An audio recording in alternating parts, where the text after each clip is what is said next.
Bante, Bantul, Ceke, apa itu? Batak, ya naik kelas.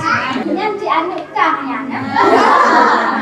Tetap istri yang disalami kalau anak tidak berhasil. Kegiatan-kegiatan seperti ini seharusnya laki-lakinya hadir. Makanya seringkali kadang-kadang tuh masyarakat sendiri mendukung. Hai pengelindung, cina agaknya nggak mempersiapkan hidangan untuk suami waktu pulang, nggak melayani suami waktu pulang. Kalau kita lihat di sinetron misalnya sampai ke sepatu-sepatu juga dipakein oleh istri. Nah artinya masih ada pemahaman yang keliru dari masyarakat kita yang tetap menyalahkan korban. Budaya patriarki yang menempatkan laki-laki pada posisi posisi yang tertinggi, posisi yang harus Kekerasan dalam rumah tangga adalah setiap perbuatan terhadap seseorang, terutama perempuan, yang berakibat timbulnya kesengsaraan atau penderitaan secara fisik, seksual, psikologis, dan atau penelantaran rumah tangga, termasuk ancaman untuk melakukan perbuatan pemaksaan atau perampasan kemerdekaan secara melawan hukum dalam lingkup rumah tangga. Ironisnya lagi, kasus KDRT terus meningkat setiap tahunnya. Jenis-jenis kekerasan itu ada 4. Yang ibu-ibu sebutkan tadi itu semua kekerasan fisik. Kenapa dibilang kekerasan fisik? Kenapa Bu? Iya, karena ditonjok di tubuhnya itu meninggalkan apa? Bekas. Waktu kita bilang sama orang dilihat bekas aja, itu orang udah tahu nggak kita mendapatkan kekerasan? Undang-Undang PKDRT merupakan sebuah terobosan hukum yang positif dalam ketatanegaraan Indonesia, di mana persoalan pribadi telah masuk menjadi wilayah publik. Ada lagi kekerasan yang mengancam, mengintimidasi. Itu yang siapa yang hanya bisa merasakan hinaan, cacian, itu siapa yang bisa merasakan? Orang yang dihina atau renggang. Kalau kita cerita ke orang lain, orang bisa percaya atau enggak? Enggak. Ada yang percaya, ada yang enggak. Kalau kita mau membuktikannya, bisa apa enggak? Bisa. Cuma dalam keadaan emosi, kadang-kadang sempat nggak kita dokumentasi? Enggak. Pemaksaan alat kontrasepsi itu juga masuk dalam kekerasan seksual.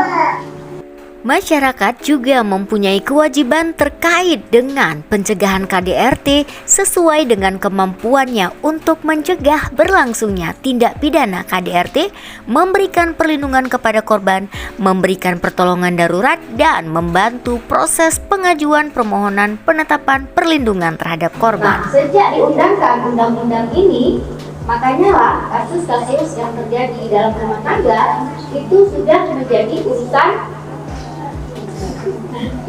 publik, sudah menjadi urusan orang lain juga. Kita yang melihat, mendengar, menyaksikan itu juga suami, terus istri, terus anak, terus ada siapa lagi? Ya, kadang juga ada keluarga-keluarga yang lain ya, pak mertua atau adik kita atau siapa lain, misalnya ada pekerja rumah tangga. Nah, kalau dulu lingkup rumah tangga itu hanya misalnya suami, istri, dan anak. Sementara yang tinggal di dalam rumah tangga itu tidak dianggap keluarga. Maksudnya tidak dianggap itu bagian dari keluarga. Karena itu hanya orang lain yang menumpang di dalam rumah tangga. Sehingga kalau misalnya adik kita, abang kita, mertua kita, ibu kita, ayah kita, dan juga orang-orang lain yang bekerja membantu kita dalam mengerjakan rumah tangga. Ada beberapa hak korban yang diatur dalam Undang-Undang PKDRT seperti mendapatkan perlindungan dari pihak keluarga, kepolisian, kejaksaan, pengadilan, advokat, lembaga sosial atau pihak lainnya, baik untuk sementara waktu, mendapatkan pelayanan kesehatan sesuai dengan kebutuhan, penanganan secara khusus berkaitan dengan kerahasiaan korban, mendapatkan pendampingan oleh pekerja sosial dan bantuan hukum pada setiap tingkat proses pemeriksaan sesuai dengan ketentuan perundang-undangan, dan mendapatkan pelayanan bimbingan rohani. Ironisnya lagi, korban ataupun perempuan yang mengalami KDRT yang berani melaporkan kasus-kasusnya cenderung mendapatkan dukungan dari keluarga maupun komunitas. Sering berantem, sering dipukul, itu kira-kira apa penyebabnya? Faktor ekonomi. Yang di ekonominya apa nih? Uang. Ya, apalagi yang lainnya? Ya, perbedaan pendapat atau pandangan. Terus apa lagi kira-kira? Ya, posesif Bu ya. Ya, yang berlebihan ya, misalnya kayak tadi cemburu yang berlebihan. Terus apa lagi? Ya, kurangnya pemahaman agama, dianggap perempuan atau istri itu harus mengerjakan semuanya, sehingga tidak ada saling menghargai. Ya, karena dianggap itu sudah kodrat perempuan melayani. Kan setiap laki-laki dan perempuan itu punya kodrat yang berbeda. Kodrat laki-laki apa Pak? Menafkahi, bertanggung jawab pada keluarga. Menafkahi, bertanggung jawab pada keluarga. Ibu-ibu ada nggak yang menafkahi? Ada. Ada nggak yang lebih bertanggung jawab pada keluarga? Ada. Berarti yang Bapak bilang tadi itu termasuk peran. Nah, yang mana kodrat, yang mana peran. Kalau ada papan tulis, ya saya coret-coret. Bisa laki-laki menyusui? Tidak. Kalaupun ada transgender yang laki-laki berubah menjadi perempuan, yang perempuan berubah menjadi laki-laki, apakah kodratnya itu bisa diubah? Tidak bisa. Ini ada suami nggak? Udah dia nggak punya, istri membantu nggak bisa. Terakhir anak-anak nggak tahu mau makan apa. Bisa ya? Karena dia kalau misalnya memang kewajiban suami sebagai keluarga adalah mencari nafkah utama ya. Kalau perempuan itu dianggap sebagai pencari nafkah kedua atau membantu suami. Nah, pernah nggak kita dengar kalau uang suami itu uang siapa Bu? Istri. Dia berhenti dulu kebutuhan, kalau ada lebih barulah dia pakai untuk diri sendiri. Nah, itu adalah sedekah istri kepada suami. Nah, lalu apa lagi nih di dalam rumah tangga yang bisa dipertukarkan perannya? Menjaga anak, ya pendidikan, menjaga anak, mengasuh anak, itu bisa nggak ditukar? Atau sama-sama? Karena seringkali kalau urusan mendidik anak, mengasuh anak itu diserahkan ke siapa? Istri. Urusan mengerjakan tugas dalam rumah tangga itu diserahkan kepada istri. Tidak ada rumah tangga yang tidak memiliki masalah. Dan bagaimana cara menyelesaikan masalah tersebut tanpa ada kekerasan? Mungkin dari ibu lain ada yang mau bertanya? Kira-kira itu ada tidak solusi dari pemerintah lah atau dari yang berwenang lah untuk menghilangkan opini masyarakat akan memojokkan juga perempuan? Itu kebiasaan, jadi opininya masyarakat perempuan yang salah keseringan tanpa melihat ke dalam kasus tersebut. Jadi perempuan punya apa istilahnya jadi dua kali ya, jadi korban, bahkan dalam rumahnya sendiri, keluarganya sendiri mungkin bakal menyalahkan perempuan tersebut. Itu yang pertama. Kemudian mengenai kekerasan dalam rumah tangga itu, kalau kita lihat secara apa kasusnya itu kan banyak pelakunya itu laki-laki. Mohon maaf. Jadi kalau saya lihat kebanyakan itu laki-laki yang mungkin kurang apa sih istilahnya ilmu atau persiapan pranikahnya.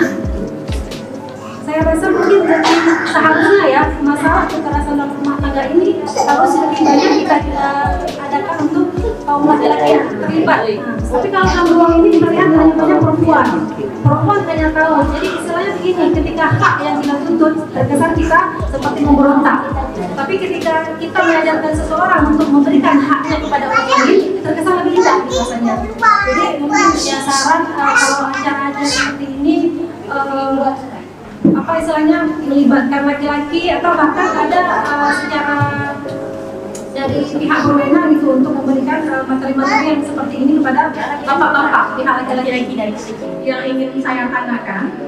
Ketika ini menjadi ranah publik, apakah KDRT ini merupakan delik aduan?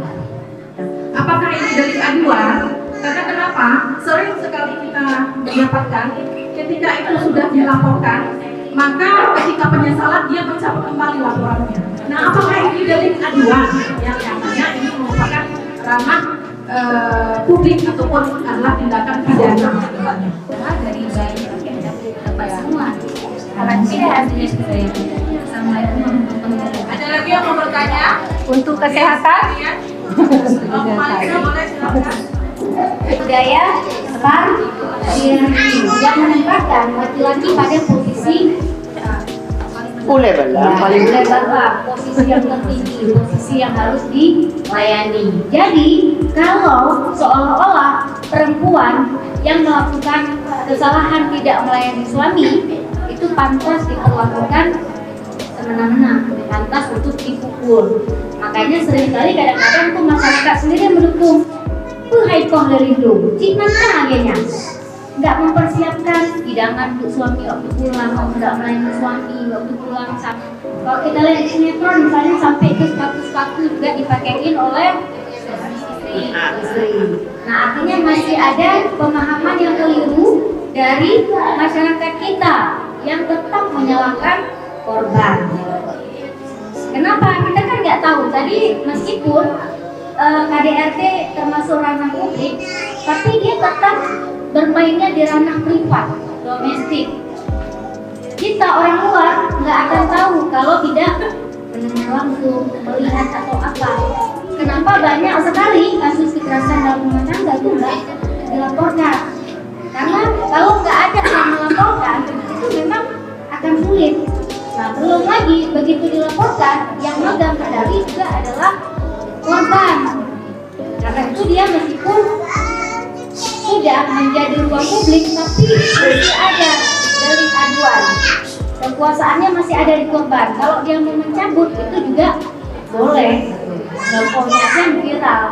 Itu karena dia artis. Tapi di sini banyak sekali kasus-kasus KDRT yang awalnya dilapor terakhir dicabut kembali. Karena kenapa dicabut? Yang tadi itu perempuan, dia nggak kuat. Ya, begitu dia melaporkan suaminya ke polisi, kan ada konsekuensi hukum. Pasti suaminya akan dipidana kan. Nah, belum lagi masyarakat yang menghujat dia, keluarga, mertua, semua menyalahkan dia.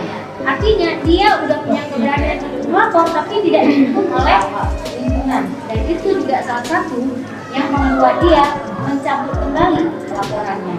Nah, tugas kita adalah bagaimana seharusnya kita mencegah terjadinya KDRT. Kalau sudah terjadi, kita harus mensupport korban, mendampingi korban. Karena kalau tidak, dia merasa korban akan merasa sendiri dan akan merasa disalahkan, dihujat, dia merasa bersalah, akhirnya dia akan mencabut kembali. Nah, makanya itu perlu dia support karena dia supaya dia nggak sendiri dan dia lebih kuat. Karena kenapa? Biasanya istilahnya sanksi sosial ya, atau kayak apalah stigma masyarakat itu yang paling membuat berat, menyalahkan. Karena lagi-lagi banyak yang dilakukan laki-laki itu dalam konteks budaya itu didukung ya.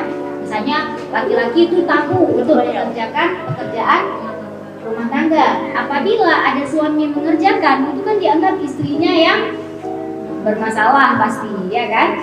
Nah, makanya melalui kegiatan-kegiatan seperti ini seharusnya laki-lakinya hadir. Kuatnya pengaruh budaya patriarki, penafsiran agama yang keliru, dan adat yang selalu masih menempatkan posisi perempuan sebagai subordinat dari laki-laki, yang semuanya merupakan salah satu penyebab meningkatnya kasus-kasus KDRT yang menimpa kelompok perempuan.